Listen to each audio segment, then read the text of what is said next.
Hello everyone. পরদিন সকাল সকাল চা খেয়ে আমরা বেরিয়ে গিয়েছিলাম মুকুটমণিপুরের উদ্দেশ্যে। তারপর এই ছোট ছোট পাহাড়ে ঘেরা রাস্তা পেরিয়ে আর সকালের রোদ গায়ে মেখে আমরা পৌঁছে গিয়েছিলাম এই রকম একটা জায়গায়।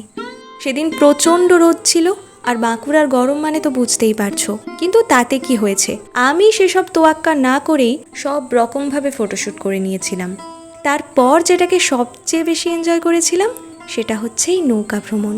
নৌকাতে চড়লেই কমন যে ভিডিওটা সবাই বানায়, আমিও সেটাই বানানোর চেষ্টা করছিলাম, কিন্তু দুঃখের বিষয় আমার হাত অতদূর পৌঁছালোই না।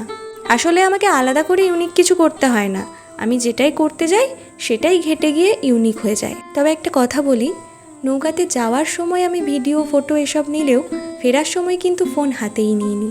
আসলে স্মৃতিগুলো ক্যামেরাবন্দি করার সাথে সাথে সেই মুহূর্তগুলো উপভোগ করাও কিন্তু ভীষণ জরুরি। আপাতত এটুকুই, টাটা।